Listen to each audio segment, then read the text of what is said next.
Hello friends and my student, pharmaceutical analysis BP 102T के इस video में हम लोग प्राइमरी एंड सेकेंडरी स्टैंडर्ड में प्राइमरी स्टैंडर्ड के बारे में डिटेल में बात करेंगे। इसमें हम लोग इसके इंट्रोडक्शन के बारे में बात करेंगे, डेफिनेशन के बारे में बात करेंगे और प्राइमरी स्टैंडर्ड के एग्जाम्पल्स के बारे में बात करेंगे। मेरा नाम है डॉक्टर मेहमताब सिंह। तो चलिए शुरू करते हैं। तो अगर आपने इस चैनल को सब्सक्राइब नहीं किया है तो इसको फौरन सब्सक्राइब कर लीजिए, जैसे कि हम जैसे ही वीडियो डालें उसका नोटिफिकेशन आपको मिल जाए।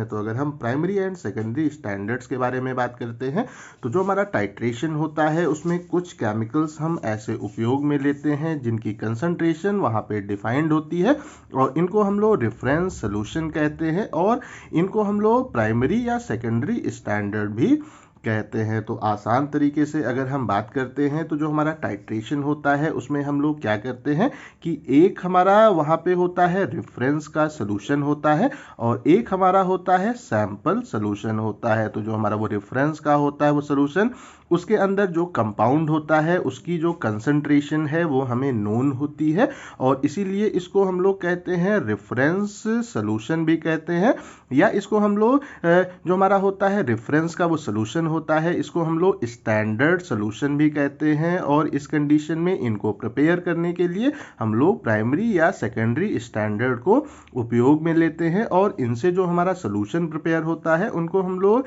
प्राइमरी स्टैंडर्ड सोल्यूशन या प्राइमरी या जो हमारा होता है सेकेंडरी स्टैंडर्ड सोल्यूशन भी हम इनको कहते हैं। और एक जो हमारा होता है ये हमारा होता है अननोन होता है। इसके अंदर हमें जो हमारा एक तरह से सब्सटेंस है उसकी जो कंसंट्रेशन है वो हमें पता नहीं होती है, इसको हम लोगों को डिटरमाइन करना होता है। और जब हम लोग टाइट्रेशन करते हैं तो उस कंडीशन में जो हमारा रेफरेंस सोल्यूशन होता है और जो हमारा अननोन होता है उनके बीच में हम रिएक्शन को करवाते हैं और इस कंडीशन में जो हमारा अननोन है उसके अंदर जो कंसंट्रेशन है उसको हम लोग वहाँ पे आइडेंटिफाई करने की कोशिश करते हैं। तो इस प्लेस पे जो हमारा रेफरेंस सोल्यूशन होता है जिसके अंदर जो कंपाउंड है उसकी जो कंसंट्रेशन है वो डिफाइंड होती है, नोन होती है, उसको हम लोग रेफरेंस सोल्यूशन कहते हैं और इसको हम लोग प्राइमरी या सेकेंडरी स्टैंडर्ड को यूज करके प्रिपेयर करते हैं। तो इस वीडियो में हम लोग प्राइमरी स्टैंडर्ड के बारे में डिटेल में बात करेंगे। तो अगर हम प्राइमरी स्टैंडर्ड के बारे में बात करते हैं तो ये क्या होते हैं,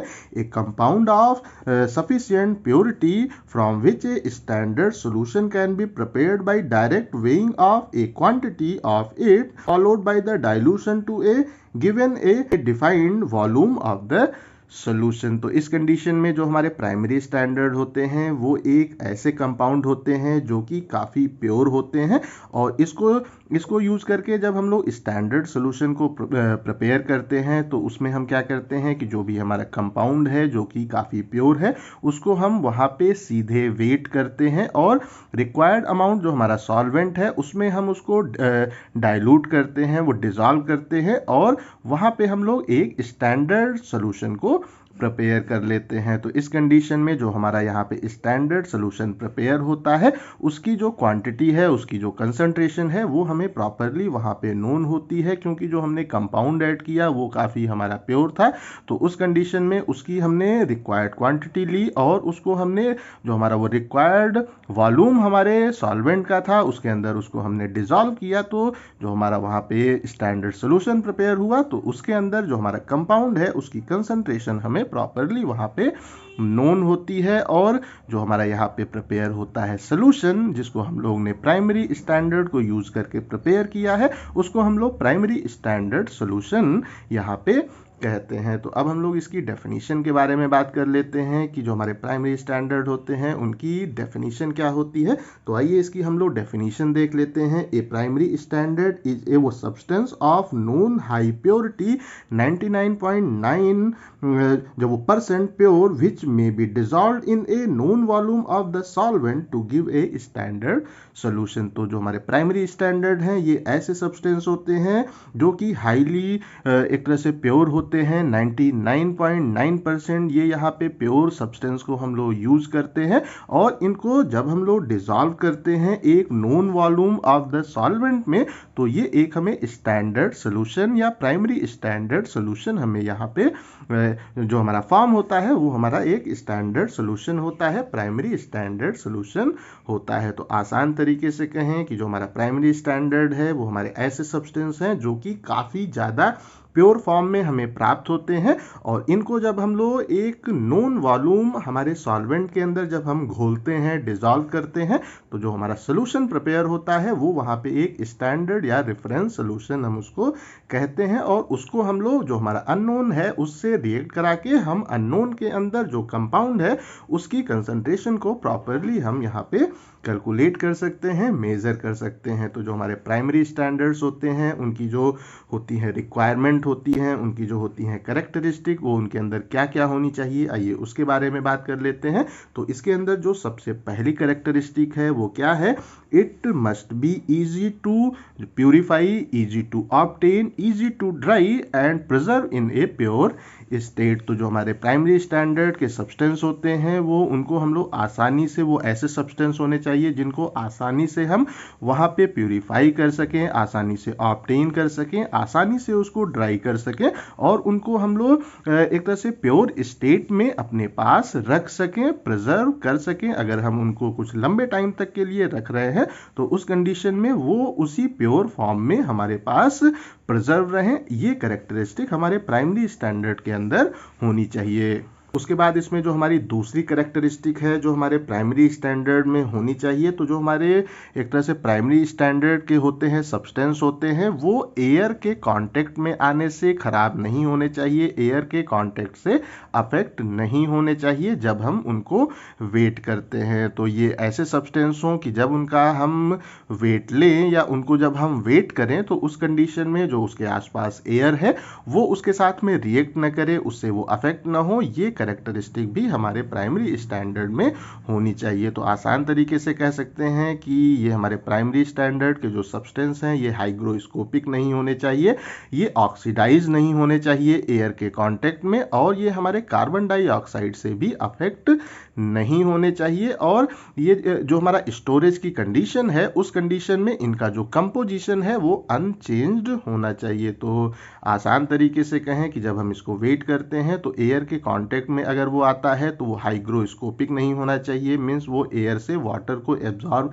नहीं करना चाहिए। जो हमारा एयर है उसके अंदर ऑक्सीजन से वो ऑक्सीडाइज नहीं होना चाहिए, या एयर में जो कार्बन डाइऑक्साइड है उससे ये हमारे प्राइमरी स्टैंडर्ड के जो सब्सटेंस है वो अफेक्ट नहीं होने चाहिए। उसके बाद इसमें जो हमारा अगला वो कैरेक्टरिस्टिक है कि ये जो हमारे होते हैं वो सब्सटेंस, इसके अंदर अगर इम्प्योरिटी हो तो उसको हम लोग आसानी से डिटेक्ट कर सकें, उनको आसानी से हम लोग एक तरह से टेस्ट कर सके, इसके लिए भी कैपेबल ये सब्सटेंस होने चाहिए। तो एक तरह से जो भी हम प्राइमरी स्टैंडर्ड को उपयोग में ले रहे हैं उसके अंदर हम आसानी से जो हमारे अलग अलग सिंपल टेक्निक्स हैं उनको उपयोग में लेके इम्प्योरिटी को हम प्रॉपरली डिटेक्ट कर पाएँ, ये कैरेक्टरिस्टिक भी हमारे प्राइमरी स्टैंडर्ड में होनी चाहिए। और जो यहाँ पे एक तरह से इम्प्योरिटी है उसकी जो लिमिट है वो अप्रॉक्सीमेटली 0.01 से 0.02 जो % है उससे ज़्यादा की इम्प्योरिटी हमारे प्राइमरी स्टैंडर्ड में नहीं होनी चाहिए। उसके बाद जो हमारी अगली कैरेक्टरिस्टिक है, it should have high molecular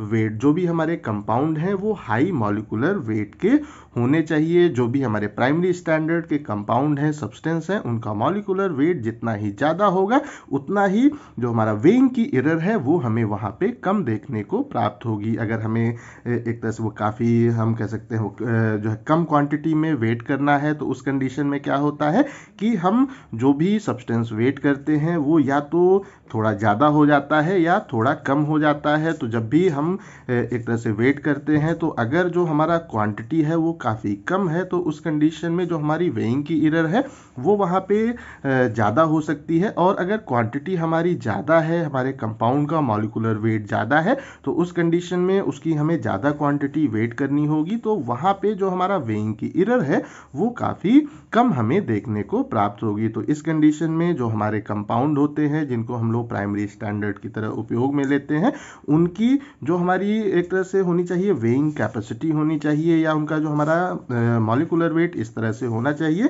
कि उनका वेट हमें 0.2 ग्राम से ज़्यादा ही लेने की आवश्यकता हो एक स्टैंडर्ड सोल्यूशन को प्रिपेयर करने के लिए। उसके बाद जो हमारा अगला है वो दैट इज़ द, ये जो हमारे एक तरह से प्राइमरी स्टैंडर्ड के सब्सटेंस होने चाहिए, ये जो भी हमारा सॉल्वेंट है उसके अंदर इजीली सॉल्वेबल होने चाहिए रिक्वायर्ड कंडीशन में। हम एक तरह से जिस कंडीशन में अपनी प्रोसेस को वहाँ पे कर रहे हैं उस कंडीशन में हमारा जो प्राइमरी स्टैंडर्ड है वो हमारे रिक्वायर्ड सॉल्वेंट के अंदर प्रॉपरली सॉल्वेबल फॉर्म में हमें देखने को प्राप्त होना चाहिए। ये भी कैरेक्टरिस्टिक हमारे प्राइमरी स्टैंडर्ड के अंदर प्रॉपरली होनी चाहिए। उसके बाद जो हमारी अंतिम कैरेक्टरिस्टिक है वो क्या है कि जो हमारा एक तरह से रिएक्शन होती हैं हमारे स्टैंडर्ड वो सोल्यूशन की और जो हमारा अननोन है उनके बीच में जो हमारी रिएक्शन होती है वो एक तरह से स्टोइकियोमेट्रिक और प्रैक्टिकली इंस्टेंटेनियस हमें वहाँ पे देखने को प्राप्त होनी चाहिए। मीन्स जो भी हमारे स्टैंडर्ड जो हमारा सोल्यूशन है जो हमारा अननोन है उनके बीच में जो हमारी रिएक्शन वगैरह है वो